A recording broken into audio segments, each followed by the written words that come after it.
పశ్చిమాసియాలో గూడు కట్టుకున్న యుద్ధ మేఘాలు ఏ క్షణమైనా పెను విస్ఫోటనాన్ని సృష్టించేలా కనిపిస్తున్నాయి. హార్ముజ్ జలసంధి వేదికగా అమెరికా ఇరాన్ల మధ్య కత్తుల యుద్ధం నడుస్తుంటే ఆ రణరంగంలోకి ఇప్పుడు అనూహ్యంగా డ్రాగన్ ఎంట్రీ ఇచ్చింది.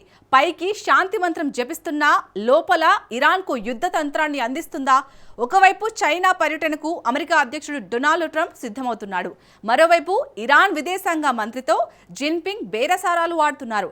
హార్ముజ్ బ్లాకేడ్తో చైనా ఉక్కిరిబిక్కిరి అవుతుంది. ఇప్పుడు యుద్ధంలోకి చైనా నేరుగా ఎంట్రీ ఇస్తుంది. ఇరాన్ యుద్ధాన్ని చైనా ఆపుతుందా? వ్యూహాత్మక మౌనం వెనుక బీజింగ్ ఆడుతున్న ఆ డేంజర్ గేమ్ ఏంటి? మే 14న జరిగే ట్రంప్ జిన్పింగ్ భేటీ ప్రపంచ గమనాన్ని మార్చబోతుందా? Watch story. డ్రాగన్ కంట్రీ శాంతి పిలుపు వెనుక మర్మం ఏమిటి?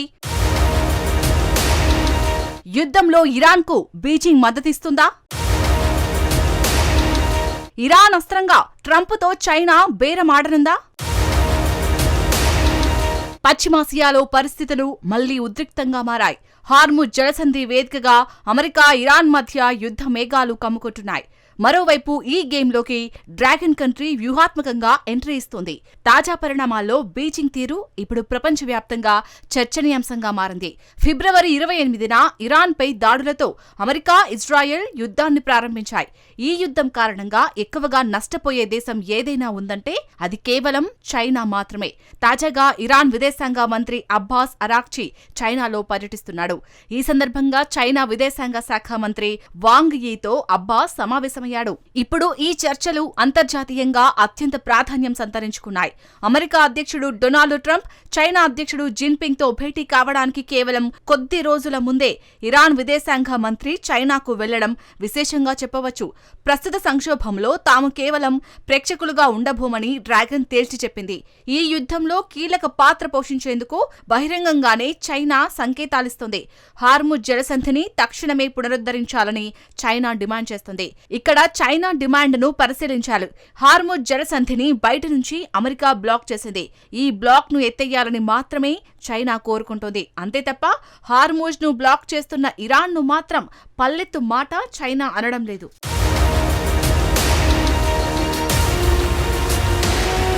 పశ్చిమాసియా పరిస్థితులు ప్రస్తుతం యుద్ధం నుంచి శాంతి వైపు మళ్లే కీలక దశలో ఉన్నాయి.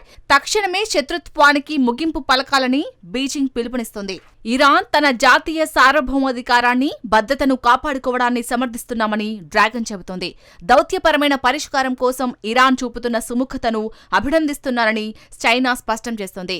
ఇక్కడే ఒక కీలకమైన ప్రశ్న తలెత్తుతోంది. చైనా నిజంగానే ఈ సంక్షోభాన్ని ముగించాలని కోరుకుంటుందా, లేక ఈ క్లిష్ట పరిస్థితిని అడ్డం పెట్టుకుని తన అంతర్జాతీయ పరపతిని పెంచుకోవాలని చూస్తుందా?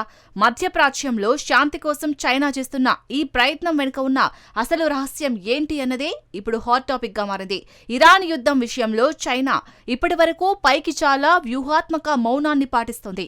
కానీ తెర వెనుక బీజింగ్ పోషిస్తున్న పాత్ర అత్యంత కీలకంగా మారుతుంది. అధికారికంగా చూస్తే చైనా చాలా లో ప్రొఫైల్ మెయింటైన్ చేస్తుంది. శాంతిని నెలకొల్పాలని, దౌత్య చర్చలు జరపాలని పైకి కమ్యూనిస్టు కంట్రీ కోరుతుంది. అమెరికా, ఇరాన్ మధ్య మధ్యవర్తిత్వం వహించడానికి డ్రాగన్ తన చిరకాల మిత్రదేశం పాకిస్తాన్ ప్రయత్నించి విఫలమైంది. కానీ పాకిస్తాన్ ప్రయత్నాలకు చైనా మద్దతును ప్రకటించింది. అయితే ఈ 10 వారాల యుద్ధ కాలంలో ఇరాన్, చైనాల మధ్య అత్యంత సన్నిహిత సంబంధాలు కొనసాగుతున్నాయని నివేదికలు చెబుతున్నాయి.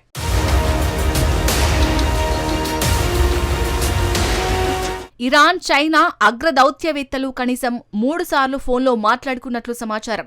అయితే ఇక్కడ డ్రాగన్ కేవలం శాంతి వచనాలు పలకడానికే పరిమితం కాలేదు. యుద్ధ సమయంలో చైనా కంపెనీలు ఇరాన్కు డ్యూయల్ యూజ్ టెక్నాలజీ సరఫరా చేస్తూనే ఉన్నాయనే వార్తలు కలకలం రేపుతున్నాయి. ఈ సరఫరాలో ఏమున్నాయి? డ్రోన్ల విడిభాగాలు, పారిశ్రామిక ముడి పదార్థాల నుంచి శాటిలైట్ ఆధారిత నిఘా పరికరాల వరకు చైనా నుంచి ఇరాన్కు వెళ్తున్నట్టు తెలుస్తోంది. అసలు ఈ డ్యూయల్ యూజ్ టెక్నాలజీ ఎందుకు కీలకం? డ్యూయల్ యూజ్ పరికరాలనేవి ఆయుధాలు కాదు, కానీ ఇరాన్ నిఘా వ్యవస్థను, యుద్ధ ప్రణాళికలను మరింత బలోపేతం చేయడానికి ఉపయోగపడతాయి. ఒకవేళ అదే నిజమైతే ఇరాన్ యుద్ధ సామర్థ్యాన్ని చైనా గణనీయంగా పెంచిందని చెప్పుకోవచ్చు. వ్యూహాత్మకంగా చూస్తే చైనా డేంజరస్ గేమ్ ఆటాడుతోంది. ఈ సంక్షోభం వల్ల తలెత్తే పరిణామాలకు బాధ్యత వహించడం లేదు, కానీ ఈ సంక్షోభం ద్వారా లబ్ధి పొందాలని బీజింగ్ ప్రయత్నిస్తుందా అన్న అనుమానాలు వ్యక్తమవుతున్నాయి. అంటే ఒకవైపు శాంతి కాముకుడిగా నటిస్తూనే మరోవైపు యుద్ధానికి కావాల్సిన సాంకేతిక పరికరాలను డ్రాగన్ అందిస్తుందన్నది ఇప్పుడు అంతర్జాతీయ విశ్లేషకుల వాదన. ముఖ్యంగా గమనించాల్సిన విషయం ఏమిటంటే ఈ చర్చలేవీ ఊరికే జరగడం లేదు. వచ్చే వారం ట్రంప్ బీజింగ్ పర్యటనకు ముందే ఇవన్నీ చోటు చేసుకుంటున్నాయి. అధికారిక ఎజెండాలో వాణిజ్య అంశాలే ప్రధానంగా ఉన్నాయి.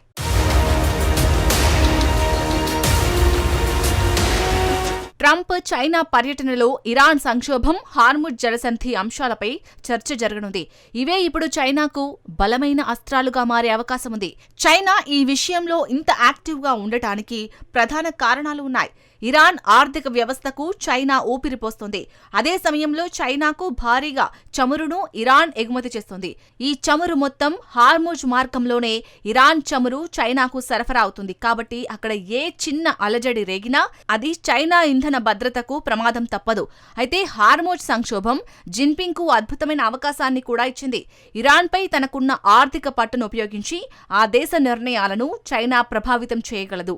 ఇదే జరిగితే ట్రంప్తో జరిపే చర్చల్లో ఇరాన్ అంశాన్ని బేరసారాల అస్త్రంగా చైనా వాడుకునే ప్రమాదం ఉంది. అందుకే చైనా పాత్రను ఈ సంక్షోభంలో కేవలం ఒక తటస్థ దేశంలా ఏమాత్రం చూడలేం. ఎందుకంటే డ్రాగన్ దేశానికి ఇరాన్తో వ్యూహాత్మక బంధం ఉంది.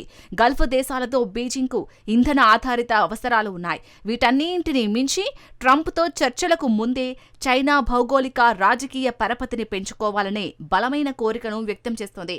చైనా విదేశాంగ మంత్రి వాంగ్ యీ, ఇరాన్ విదేశాంగ మంత్రి అబ్బాస్ అరాక్చీ మధ్య జరిగిన ఈ భేటీతో ఇరాన్, చైనా మరింత సన్నిహితంగా కలిసి పనిచేస్తున్నాయని స్పష్టం చేస్తోంది.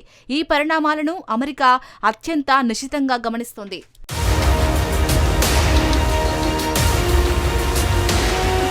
అయితే యుద్ధం, దౌత్యం మధ్య జరుగుతున్న ఈ దోబూచులాటలో అమెరికాపై ఎవరు పైచేయి సాధిస్తుందో, డ్రాగన్ కంట్రీ ఆధిపత్యాన్ని చాటుకుంటుందో వేచి చూడాల్సి ఉంటుంది.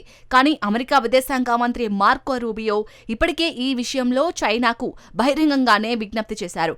హార్ముజ్ జలసంధిని తెరిచి ఉంచడం చైనా ప్రయోజనాలకు కూడా అవసరమన్నారు. కాబట్టి ఇరాన్పై తనకున్న ప్రభావాన్ని బీజింగ్ ఉపయోగించాలని రూబియో కోరారు. అయితే ఇప్పటివరకు హార్ముజ్ విషయంలో వాషింగ్టన్ అనుసరిస్తున్న విధానాలకు నేరుగా మద్దతు తెలపకుండా చైనా తప్పించుకుంటూ వస్తుంది. మే 14న డొనాల్డ్ ట్రంప్, జిన్పింగ్ సమావేశం కానున్నారు. ఈ నేపథ్యంలో ఇప్పుడు అసలు ప్రశ్న ఏంటంటే యుద్ధాన్ని ముగించేందుకు అమెరికాకు చైనా సహాయం చేయగలదా? ఇరాన్ సంక్షోభానికి బీజింగ్ పరిష్కారం చూపుతుందా? నిజంగానే యుద్ధాన్ని ఆపాలని చైనా కోరుకుంటుందా? ఈ క్లిష్ట పరిస్థితులను తన రాజకీయ ప్రయోజనాలకు చైనా వాడుకుంటుందా అన్నది ఇప్పుడు ఆసక్తికరంగా మారింది. ఈ అగ్రరాజ్యాల మధ్య సాగుతున్న ఈ దౌత్య యుద్ధం పర్షియన్ గల్ఫ్ ఉద్రిక్తతలను ఏ తీరానికి చేరుస్తుందో చూడాలి. నిజానికి పశ్చిమాసియాలో చైనా ఆడుతున్న ఈ చదరంగం వెనుక కేవలం శాంతి కాంక్షే ఉంటే అది ప్రపంచానికి శుభ పరిణామమే. కానీ చరిత్రను తిరిగేస్తే డ్రాగన్ వేసే ప్రతి అడుగు వెనుక ఒక పక్కా వ్యాపార లెక్క, ఒక వ్యూహాత్మక స్వార్థం దాగి ఉంటుంది.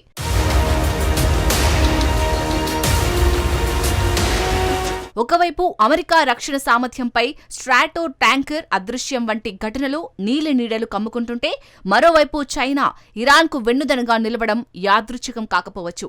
ఇరాన్ను తన గుప్పిట్లో ఉంచుకోవడం ద్వారా చమురు సరఫరాను కాపాడుకోవడమే కాకుండా అమెరికాను పశ్చిమాసియాలో బలహీనపరచడం బీజింగ్ అసలు ప్లాన్ కావచ్చు. మే 14న ట్రంప్, జిన్పింగ్ భేటీలో జరిగే చర్చలు కేవలం రెండు దేశాల మధ్య వాణిజ్య ఒప్పందాలకే పరిమితం కావు.